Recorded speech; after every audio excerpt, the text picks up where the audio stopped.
CP. Are you serious? He's gone! 40, 30, Portis all the way! Touchdown Redskins, 64 yards! 26 minutes. He's pretty sharp. You know, he'll coach you up on the Miami guys and everything else. He's kind of fun to be around. Got an opinion, too. You know, I've been blessed to have the opportunity to go out and be myself and say the things that I say. And, you know, for the outside world, they can deal with it how they deal with it. 26 minutes with Clinton Portis. CP. Teach him something. Welcome to 26 Minutes, episode 28. I miss you guys. Jake, Monica. We're back. It has been a minute. It's been a minute since I saw you all. Look how you're glowing. Like, I see you all over TV. You know, I get to see your posts, and you cheating on 26 Minutes, Not Monica. the same glow that you have hopping from island to island, You're sir. cheating on 26 Minutes, Monica. Jake, what's been going on with you? Man, I just got back from Indianapolis. It was cold? It was cold, but I stayed inside. I walked the skywalks because it's all set up there where you don't even have to go outside. You just go between hotels and convention centers, and I got a lot of steps in. I see it froze your hairdo. Froze my hairdo? It looks great.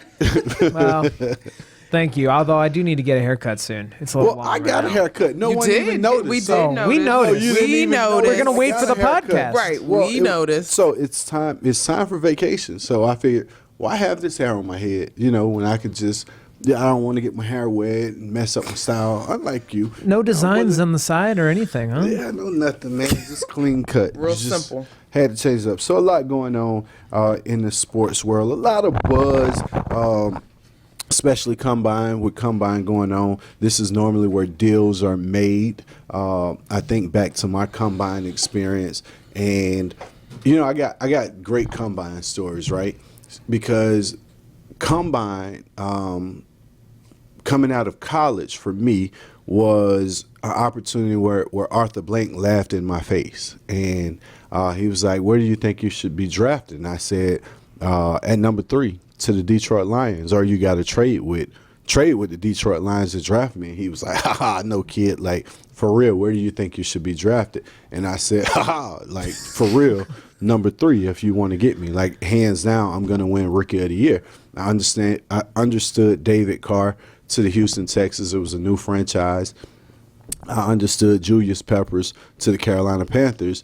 They were a new franchise, and he was a hometown local kid. So I understood that at number 3, I felt like it should have been Clinton Portis, whoever was drafting. And I think if you go redo that draft, Ed Reed, Julius Peppers, myself, you know, you look at what was the running back from the Eagles? He turned out to be pretty good over the years, Westbrook. So you look at Westbrook, some of the other people that came out of that draft, and I still put myself in the top 5 looking at it today.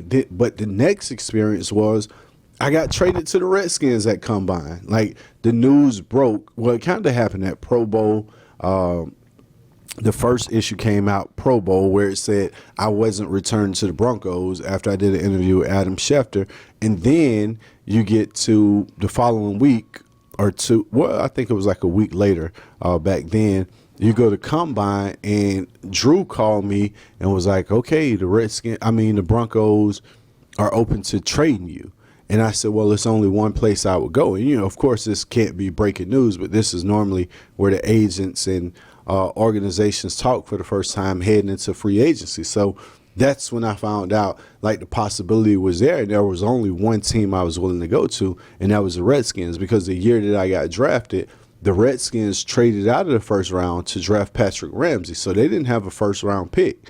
So that was the only team I didn't feel like passed over me in the draft. So I was like, the only place I would go is That to was the really Redskins. the thing. You remembered every single team that passed over you, and you said, I "I wouldn't go torched there." every team that passed over me. Every team that passed over me, I torched. So over a 3-year or 4-year span that I got the opportunity to have vendetta games and play against teams that passed over me, I torched them.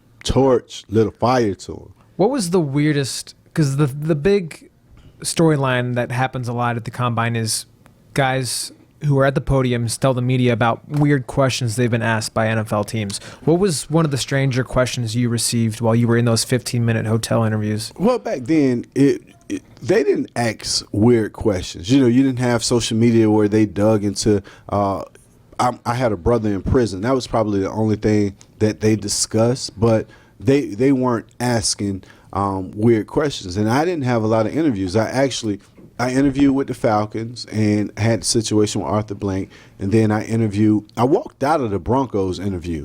And that was crazy that I got drafted by the Broncos because they were, it's a long day for the players, and we had already did weigh-ins, and we were only there for like 2 days because we weren't running. So we really went for weigh-in and interviews, and then everybody from the University of Miami left the combine. Like, no one worked out at this time because our pro day was like the following Wednesday.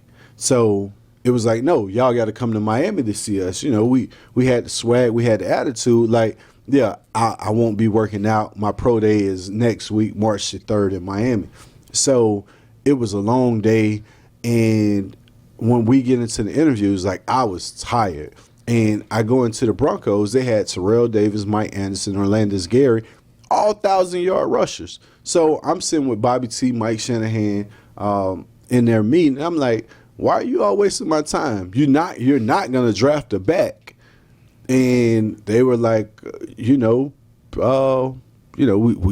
checking up. We're doing our research. I'm like, man, y'all not drafting the back. Y'all got 3,000-yard rushers on y'all roster. So they let me walk out. So to get drafted by them was shocking. Do you regret that on the back end? No, regret it for what? I don't know. I did everything that I was supposed to do. You know what? The knock on me coming out of combine was I was too cocky. They had nothing else. Do you see that, Jake? Could you see that just a little bit? You got to think, at the University of Miami, you didn't highlight. At the time I was at the University of Miami, no one was highlighted as a star. Understand that. You're coming off of Santana Moss and Reggie Wayne being two receivers. And Santana, as awesome as he was, Reggie got Hall of Fame numbers. You see what I'm saying? True. And you look at Dan Morgan. They always had the perfect face because for us it was Ken Dorsey, and that team had Ed Reed. It was Ed Reed on defense and Ken Dorsey on offense. But all the weapons that Ken Dorsey had, Jeremy Shockey, myself, Andre Johnson, Frank Gore, Willis McGahee, Bryant McKinney, you could have highlighted anyone, but Ken Dorsey was the perfect person to highlight. You see what I'm saying? Because that kept everything down. If you highlight one of us, then it might cause or create a problem. Ed Reed was great for us because he stayed. He actually could have left the year before, but he stayed in school. So he had everyone's respect. And then you get to the point where you feel like, okay, I'm ready for this. Here's my opportunity. And I destroyed my combine. Ooh, I destroyed it. Your pro day. My pro day, yeah. Right. I destroyed my pro day. So unknown to anyone is I never did upper body. Like, I never lifted weight. So that is crazy. Leading into combine, like, I had never benched 225 one time. I didn't even work out with 225. Not even in team workouts, nothing. Never, not one time. How did you get away? Listen, I always worked out. I started at 135 in high school. I worked my way up to like 205 in college as far as benching. At 205 in college, like if I did 2 or 3 reps, then it was awesome. Like, okay, good job. He's serious. That was it. So training for my pro day, I only lifted 205 the entire time. So when pro day came and everyone was like, oh, what is he going to run? And I weighed 190, like 192 at combine. Some 192, they was like, well, he's too small to be an every down back, questionable speed, questionable hands. Yeah, I had all these question marks. Like durability, because I only played in like the first half of games at the University of Miami, and I came out because we were so loaded, like I was letting Frankie G get on the field.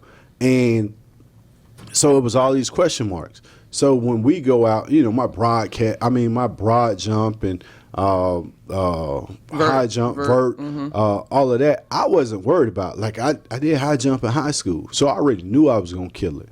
and I was dunking. So everybody knew I could dunk that went to school with me. You know what I mean? So I knew I had hops.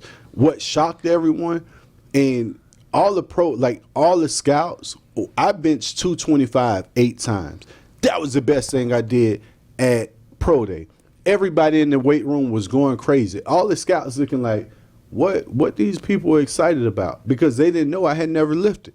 So all my strength coach, my teammates were like going crazy because I did 225 8 times when no one figured I would do it twice. So to me, I get up flexing like I just secured the 3rd pick. Then I go outside. Only and run. imagine. So I go outside and run. We run the 40, and myself and Philip Buchanan were like inseparable, right? This was my roommate. This was my road dog. This was my partner. We were inseparable. So we get to combine. It's like, this is our time to shine. I go out and run 4.27. I don't even know what my time is. When I crossed the line, the first person I ran into was Edgerrin James. He was standing at the end. When I crossed the line, I come back. I walk back like, what I run? He said, go put your clothes back on. Don't do nothing else. I was like, what? Like, he was like, man, you done. Don't do anything else. And I'm like, in my mind, I got to show these people what I'm capable of. But he's like, you done. Like, and I'm like, what was my time? He would never even tell me. So I didn't know. Then Philip Buchanan ran after me. So I'm standing down here waiting to see what field time is, and Phil run a 4.26. I'm like, 4.26? Like, I can't believe this. I found out I ran a 4.27. Like, I found out I ran a 4.27. That was crazy. It's safe to say that you killed your pro day, for sure. Killed it. And then I went 50 for 50 in my pass. So they had me and Jeremy Shockey. Sorry, go ahead. So they took me and Jeremy Shockey, and they worked the brakes off of us. It was just me and Shockey and Najee Davenport as well. So I had to run like 50 routes. I went 50 for 50. Jeremy Shockey was like laying on the ground catching passes. Like, he killed his pro days. Everyone did. But like, my respect level for Shockey, although I knew he was crazy the entire time, went up after pro day, because what they had him going through, and he was snagging passes, like throwing it back. Like, man, like, he was catching passes, throwing it back to them. Like, throw me another one. Like, So what then is the mentality either heading into pro day or combine? Because for you, clearly it was a display of strength and speed that people had not really fully grasped, because your workload while you were at Miami wasn't, we'll say, labor intensive, right? Because y'all were so loaded, as you always say. But did you go into that with a specific kind of mindset, or you were just like, I'm playing with house money, like, I know I'm gonna be good either way? no, you know what? I went into it so angry. Because I was always overlooked. Even coming out of high school, I played DB. So everyone wanted me to play DB. I went to college and played running back. And I get to the University of Miami. When I signed with Miami, Edgerrin James was still a man. James Jackson was next in line, and Najee Davenport was there. So then I signed with the University of Miami, and Jared Payton signed as well, the son of Walter Payton. So we signed at the same time. I'm overshadowed. My freshman year, of course, Edgerrin James go on to the NFL, was like the 4th pick in the draft, go on to put up Hall of Fame numbers. James Jackson was our starter. And it was like I had to wait for JJ to come out of the game to get my shine on. So I had limited opportunities. My sophomore year, where I should explode, I end up getting hurt in practice.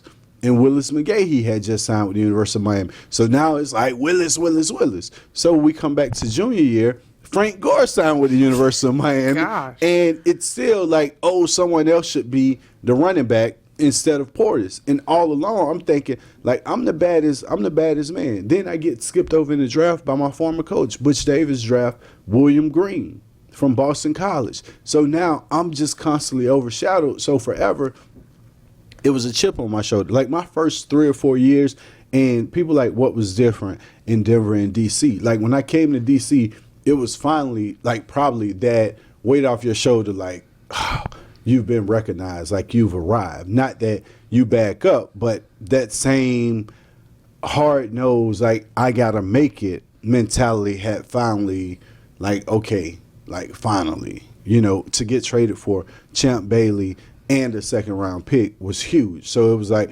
okay, like now I've arrived, but you still had to go out and do your thing. See, the thing about this year's combine, Kyler Murray, obviously the guy who many project now to be number one, did not do any drills. He did do his measurements, and that was like his victory because he's over 5'10", he's 207 pounds, but he didn't do any drills, and so he's going to wait till his pro day.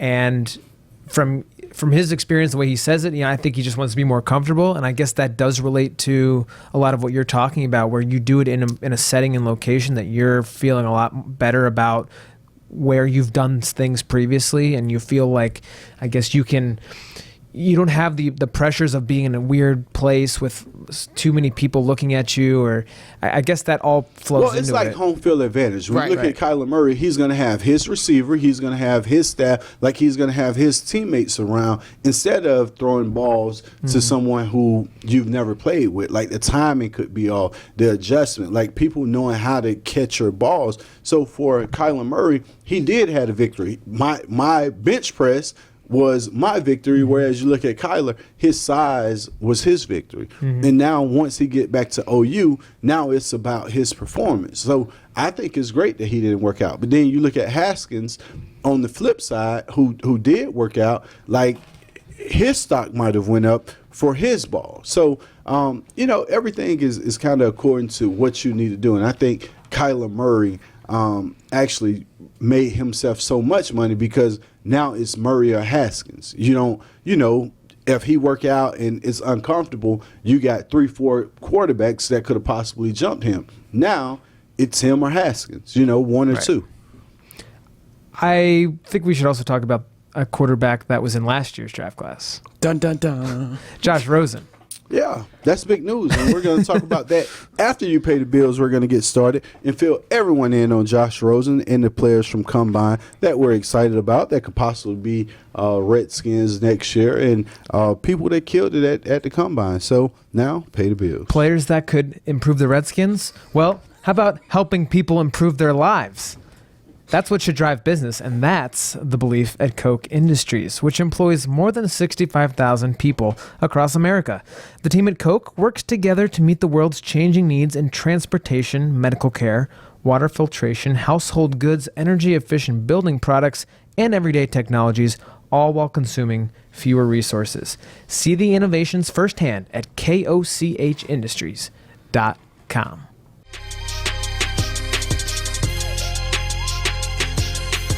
So now on 26 Minutes, we can talk Redskins needs. So news break from Combine. Once Kyler Murray shot up everyone's draft choice in him having a perfect fit in Arizona with Cliff Kingsbury, all of a sudden, Arizona Cardinals drafted a quarterback last year named Josh Rosen, a kid out of UCLA that the Redskins were very high on, very, very high on last year. I remember talking to Mr. Snyder last year and him being excited about Rosen and the reasons he was excited. So to actually have Rosen maybe come available this year, you find a guy who's already been in the league that's not going through the rookie wage.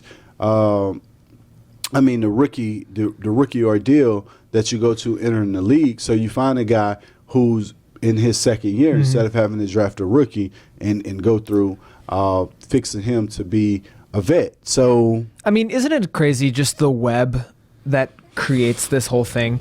We go to the Combine. The Cardinals have Cliff Kingsbury as their head coach. Now you start to see the measurements for Kyler Murray. Oh, now this guy could actually play in the NFL, they think. Well, wait a second. If he's the best quarterback, maybe the Cardinals should take him. They have the first overall pick. Otherwise, he's going to go pretty high, and it could be a big. And plus, he just comes out of a really good Big 12 offense, much where Cliff Kingsbury was just coaching. Maybe that makes more sense, coach and quarterback. Now this brings Josh Rosen into the fold as a conversation topic about trades. The Redskins need a quarterback who would be very cheap because you can't have too much money allocated to a free agent because of Alex Smith's money. And now there's conversations starting. It's amazing how that all funnels and works within a few days. It's that time of year though, right? And I think Rosen was not shiny and super thrilling, right, in terms of his rookie performance. But they didn't have any. They didn't have any weapons. So right, but we have a bunch of weapons. Yeah, here but you waiting. you have a O-line. You have potential. Whereas they lost. They only have Larry Fitzgerald. They had a Right. defensive and someone had coach. to get Larry Fitzgerald the ball. So their offensive scheme, they fired their offensive coordinator. Then you bring on a first-year guy, Byron Leftwich, and they just had a defensive mind. So that system didn't really fit Rosen. So this would be my question then: if Rosen were to land here, is this any more than a Band-Aid? Like, is this going to be No. something? Right. I think this would be the quarterback for the future. I mean, you don't bring a first rounder last year in and say this is just gonna wait and see. I mean, granted, I'm asking. Yeah. I think that would be the play. I mean, why do you trade for a guy like that and give up potentially?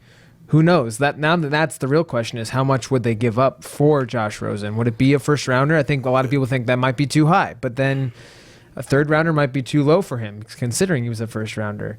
The funny thing was, before this whole conversation really started, I was chatting with Will Brinson just real quickly at the Combine. I said, what do you think is the Redskins' biggest offseason move right here? And, he kind of went through the whole explanation about, free agent quarterbacks, it's tough with all the dead cap money right now. You have an Alex. And then he goes, but, I was thinking it could be an interesting trade if they gave up their 15 to the Cardinals for Rosen. And you just kind of swap and I thought that was kind of, wow, I didn't even think about that.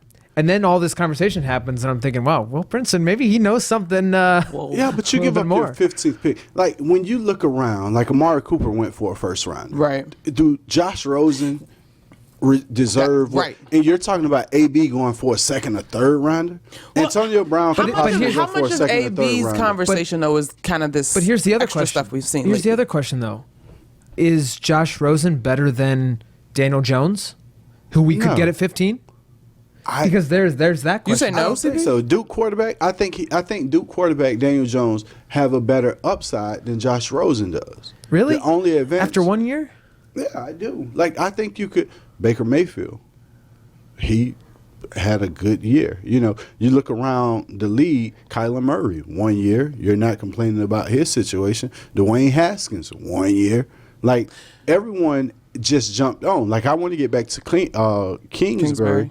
And what made him so hot was the success of Patrick Mahomes. No one is acknowledging why Kingsbury is getting all this credit and why he was so hot after getting fired. It wasn't because of Sean McVay? No, I mean, Sean McVay, that job would have been great. But you look at Kingsbury, he get fired at Texas Tech. Patrick Mahomes go and have an outstanding year. Baker Mayfield comes into the NFL and has a decent year. Where did he start? Cliff Kingsbury. Now, those two guys in the conversation that came from them leads back to Kingsbury. Kyler Murray comes out perfect time. Well, who's developing the quarterbacks? It's like Sean McVay being hot. So I got you on that, CP. And I guess this would be a question to NFL talent evaluators, period. I get the alignment between Kingsbury, Mahomes, and Mayfield if you want to make it that way. But how often, because I know I've certainly seen this in basketball, it's almost like catching lightning in a bottle in terms of your system is perfect for that guy, but that doesn't necessarily make you a cultivator of talent. Like, are we just going to have to wait and see? Yeah, of course you're going to have to wait and see, because if this guy comes in and have success in your system, the good thing about being a coach is you could always change that guy. You could always take that guy out if he's not working. But if he does work, that skyrockets you. So we already know Kingsbury is high on Kyler Murray. So period, that's a done deal in terms of that's the way that they should go based on system and preference in terms of skill set? Well, I mean, it would be crazy not to take Kyler Murray with his upside. Given his upside after he gets his measurements and he answers the questions, you already know he can play. You already know he's accurate. You already know he can run.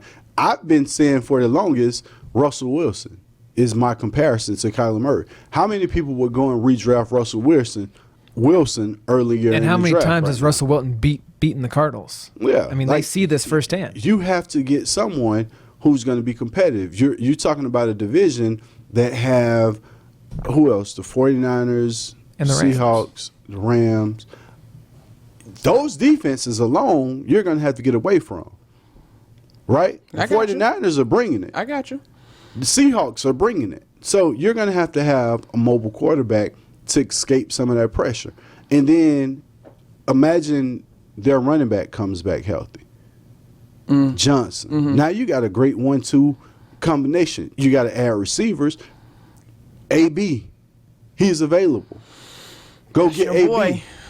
Larry Fitzgerald. Now that's why, and we're going to get into that later. Metcalf.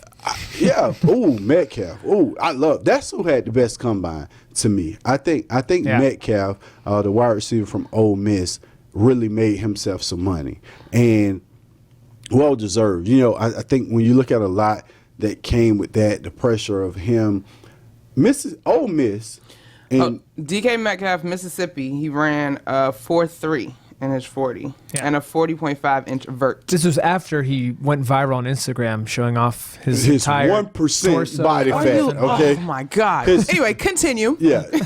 So after he goes on to have like no body fat and he's ripped and all of this, he comes out and puts on this backs type it of up. performance, right?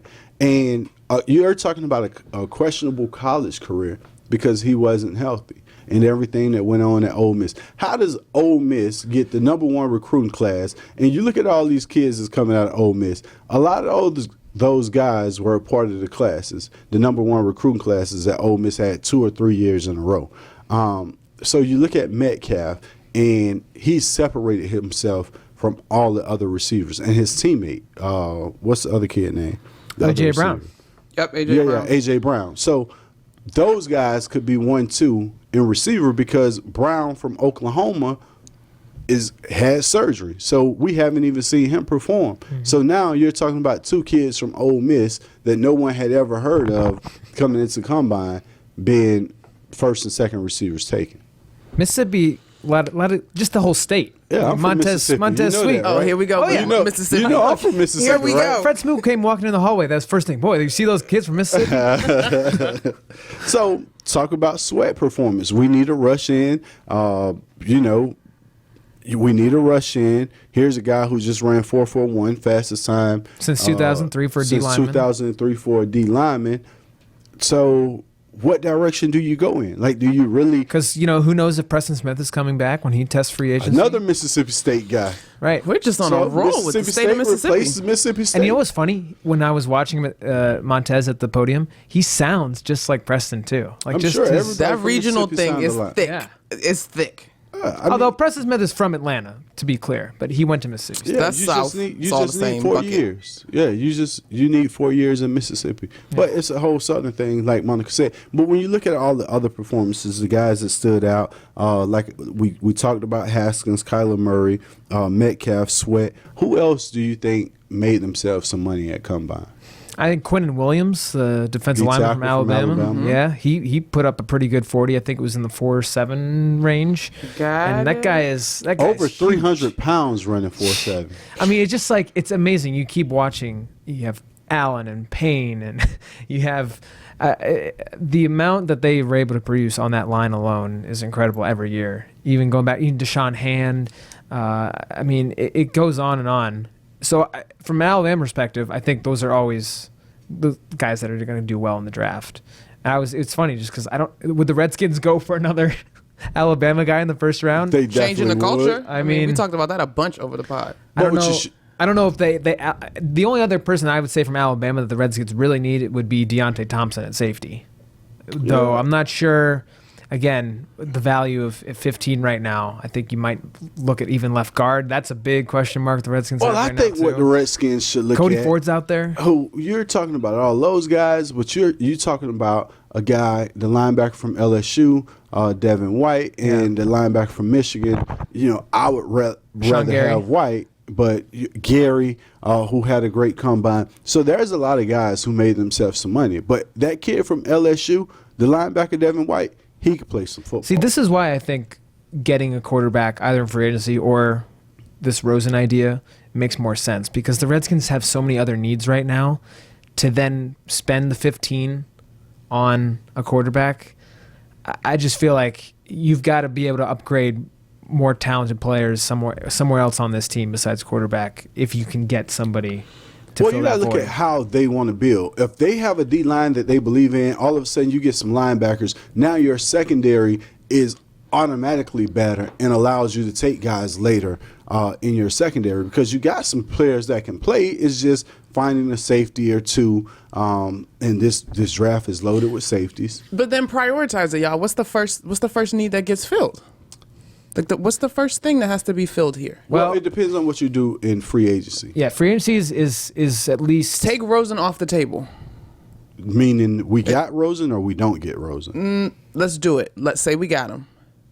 Okay. If And you it didn't get- cost the 15. It didn't cost the first round pick. So then you go and you get a wide receiver, Metcalf, at Okay. 15. if he's not already taken though. That's If he's not taken. So wide, if you so get wide receivers Rosen, up there. Now you got to go address and get wide receivers. Maybe you can bring Antonio Brown in. I still think Antonio I was supposed Brown to say, when do we is- get back on that idea? You already shot that down. Well, I just think Antonio Brown demeanor and attitude is too big for this organization. I'm inclined to agree. After seeing DJ Swearinger get ran off for what he got ran off for, Antonio Brown is going to call out everybody. You're talking about his conversation about Ben Roethlisberger, not getting him the ball, a guy who's had over 100 catches, the riffraff between him and his head coach. I definitely don't think bringing him here, although it would be a great talent and great for this organization, I just don't think they can deal with it. Like, I agree Fair. though. If Preston signs with a new team, I think edge rusher. I think Sweat would be a high priority. I really do think safety is a big issue right now, too. So, but you have safeties available in free agency. right, and that's what they You could got- fill there. They could fill there. You can't get Earl Thomas with the money he's requested. Landon Collins, who's been wanting to be a Redskin since being drafted by the Giants. I think you have a shot, a real legit shot at Landon Collins in free agency.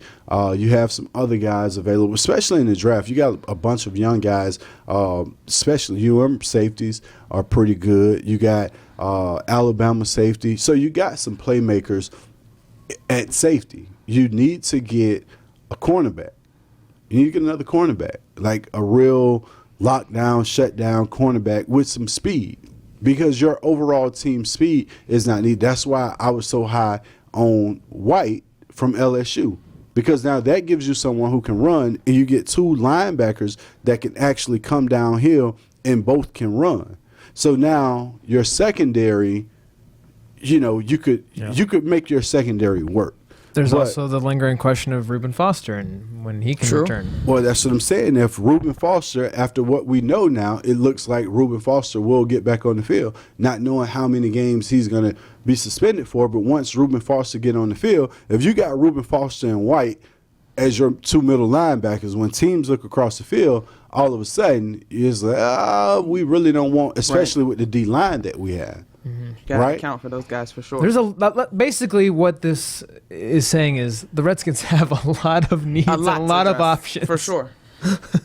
Goodness, it's gonna be interesting. We got options, and we're going to give them to you. Monica, take it away. Extreme opportunity to win millions of dollars ahead. The Extreme Millions Scratcher could get you $10 million without you having to do anything extreme at all. The game has a $10 million top prize, a $1 million second prize, and over $256 million in total prizes in the entire game. All you have to do is head to your local lottery retailer. This game will make even the dullest, coldest winter day sparkle. You can have 30 chances to win per ticket, and there are multipliers in the game too. If you have a non-winning ticket, you can enter into the final second chance drawing in April for a $1 million prize. Shouldn't you check out the Extreme Millions? That's an extremely easy question to answer. Are uninvited pests ruining your plans? Let PMSI, the pest control partner of the Washington Redskins, handle it for you. Call today for your free inspection, and they'll work around your schedule to provide you the best solution possible to defend your home territory against pests of all kinds, including mold. Visit mypmsi.com for the game plan to control the pests on your home turf. That's mypmsi.com. This is Rick Goslin with the Talk of Fame Network. This NFL season, FanDuel has more ways to win than ever before. New Beat the Score contests pay out everyone who hits a certain score. Now it's easy to find your friends and challenge them to play head-to-head fantasy contests for cash or bragging rights. New players, try FanDuel today and get a $20 bonus when you make your first deposit. Just sign up at FanDuel.com/Rick. New users only. Bonus not available for withdrawal. State and age restrictions apply. For eligibility rules, terms, and conditions, go to FanDuel.com. John Riggins here with a little tip. If you need a mortgage, take my advice and use the pros at McLean Mortgage. Buying a home can be stressful and filled with hassles. The experts at McLean Mortgage understand what an important financial investment your home is and will seamlessly guide you through the process to successful home ownership. Smooth, amazing, easy, professional, and first rate are just some of the reviews from their tens of thousands of homeowners, including me. I trust McLean Mortgage, and I hope you will too. Check them out at McLeanMortgage.com.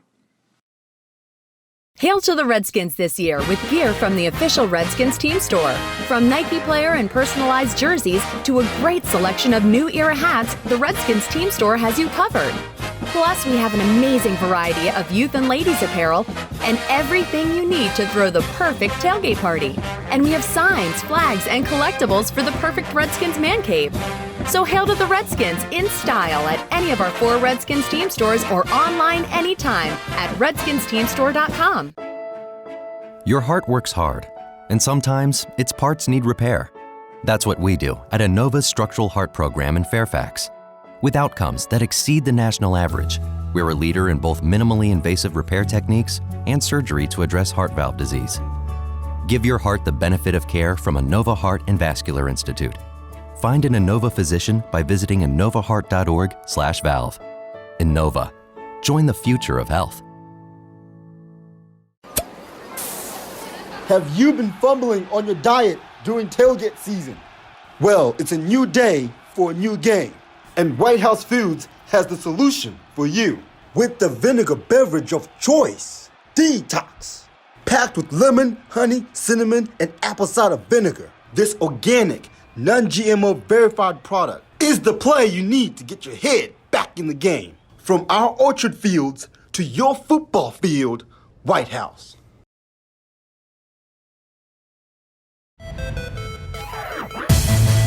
I'm trying to meet that boy Clinton Portis, though. They say that boy, they say he's smooth on his feet. I'm trying to teach him something. Teach him something. Teach him something. So, still addressing this free agency on 26 minutes. I think we've had some great conversation, but we still haven't gotten to top free agents. Nick Foles, Le'Veon Bell, maybe possibly both finding teams.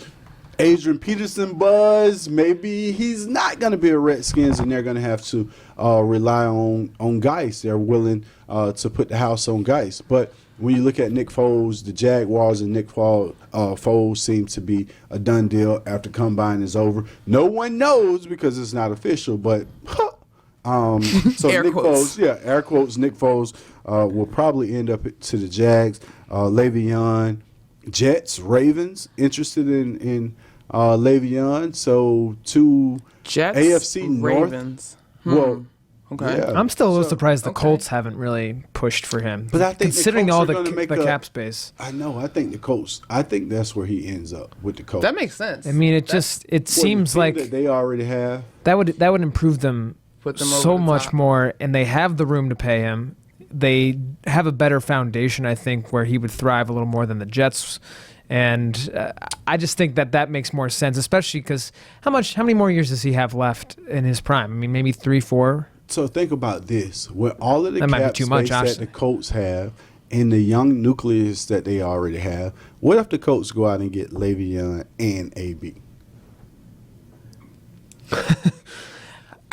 That seems like an organization that could handle that. That is not too far-fetched. We definitely know Andrew Luck could get AB the ball, and Le'Veon would certainly. Wow, that's. I don't know. Chris Ballard, I'm not sure what his whole strategy is with free agency. I know he's been really good in their hitting on their draft. I mean, all their draft picks last year made impact. Yeah, but you're still going to get your draft picks. You're not giving anyone up. Both of these guys are free agents. Well, not AB. So you're going to have to give up. You'd have to give up something for AB, but you could give up. I think they're drafted in 20. They made it to the playoffs. Right. So it's late. And you're talking about AB possibly second or third rounder. So at 20, right? That is something to consider. But some of the ramp up with this thing with AB? He was in a 49ers jersey. Like, is he going to have a say in this? I don't think he's. I think he forfeited that right when he demanded a trade. I mean, yeah, I don't think he's going to get it. I don't think he's going to get to determine where he plays. Like, this isn't the NBA where you force someone's hand to trade you to this team. It has to be a matter of the team having the assets to get you as well. Right.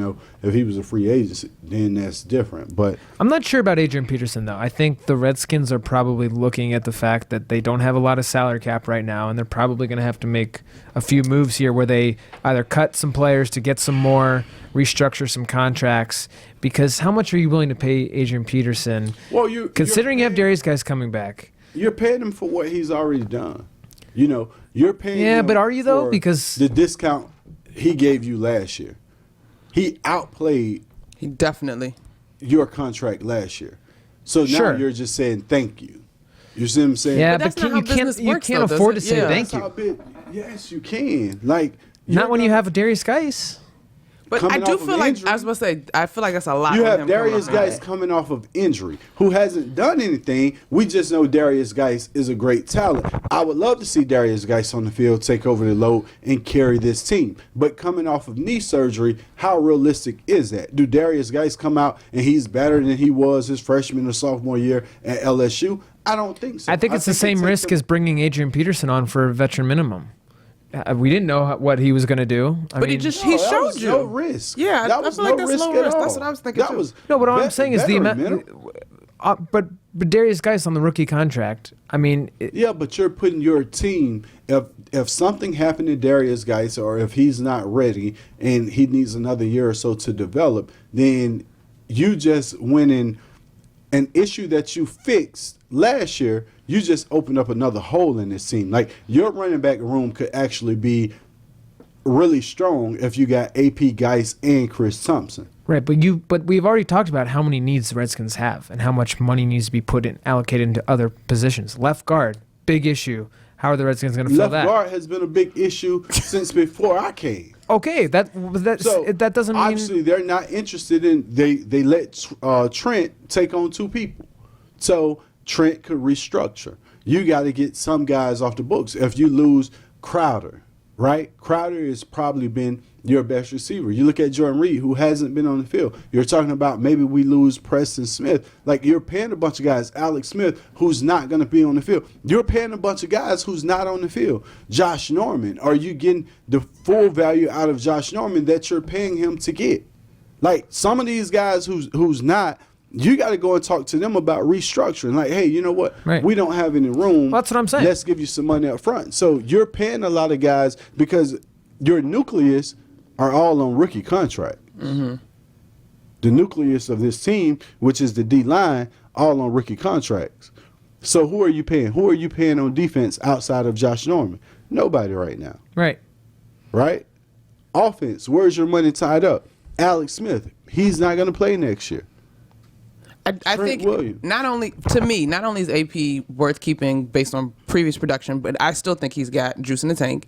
And then something's to be said for continuity of a good thing, I would argue. Yeah, I think he uplifts so many people. I'm just saying that he's going to ask for a lot. And I think that's why other teams are probably going to who have more flexibility are going to overspend for Adrian than we would, because we have more needs at safety, at other places where you want to upgrade. And what are you going at the end of the day? Are you going to say, well, do we spend more for maybe Landon Collins or try to get a better veteran safety than maybe overpaying for Adrian Peterson? I got you. And he definitely should go wherever he's paid well. Well, I think realistically, knowing AP only has 2 years left, you're not going to give him a 4-year deal. Like, honestly, I think he can perform at this level for another 2 years. And then, I mean, you look at Frankie G, now he can continue to play in the NFL for 4 years, but at a high level where he's going to give you over 1,000 yards and you can lean on him. I think he got another, like, realistically, 2 years. So, of course, I would go out and pay Landon Collins, but that's going to tie up even more money. So you got to look at who you could take money from. You know, you're talking about losing Ty Nsekhe, who you were paying behind Trent, a backup tackle. So losing Ty Nsekhe because he's in high demand. You got to find. You're losing a lot of pieces, and you have to replace that with young talent. If you lose Zach Brown and Mason Foster, that's money off the books that you free up. Ooh. By the way, can we shift free agency talk to baseball for a second? Yeah, let's talk about your Phillies before this show is over. Okay, let's talk about your Phillies. Your Phillies go out, and you know I was actually looking at the Phillies roster, and I've always been a McCutchen fan. You know, McCutchen went from Pittsburgh to San Fran to New York, and all of a sudden he lands in Philly. So I was looking at their lineup with Bryce Harper, thinking, you know what? And they got legit pitching. And they got JT Realmuto. Yeah, and they got JT from the Marlins. So I like the Phillies. I like your Phillies. They've got a very flexible lineup in the right division. now. Do Bryce have to go to the division? You know what? I think it's like a slap in the face. What we need to talk about is 13 years, $330 million. How much do records actually matter? That's going to get broken. Right. Yeah, it's like going to get if you broken were this year and next year. I'm saying, and if you were the guy that wanted to spend your career in one place, woo, then just the record. What's 30 million? Just casual. I think people were more freaked out about the 13 years. Yeah, I think it was the 13 years because you know he's not going to perform at a high level for the next 13 years. So realistically, you're talking about 6 or 7 years, and then you're going to pay him for 6 years of no service. Right. But at the same token, if you paid him for 8 years and then another team hoping they would capitalize on his remaining 2 prime years gives him another 6, that's 14 altogether. It's just split amongst 2 teams. So at the end of the day, that guy, Bryce, is always going to get a lot more money than probably what his value is at the end of his career, regardless. Over or under on Bryce joining the mega million dollar yacht club with the NFL owners? I don't think he's going to spend $100 million Philadelphia, on a yacht, I mean, but he's going to have him a pretty nice yacht. Not $100 million though. This would actually really annoy our producer Devontae Gray because he's a big Lakers fan. Bryce Harper's jersey sales beat out LeBron with the Lakers. 24 hours. Speaking of the Lakers, I don't think the Lakers make the playoffs. Mess. No chance. I don't think the Lakers make the playoffs. Not to shift topics when he gets in here, but he'll be all right. He's probably crying. You know what? Devontae had a rough year. We both are Hurricane fans. He's a Lakers fan. Yeah, it's tough on you. I appreciate you doing this show and coming and giving your all because you could easily just tune out. But thank you for joining 26 Minutes, episode 28 in the books. We'll be back soon to talk about free agency next week, actually. So join us next week, episode 29, free agency. Wait a minute.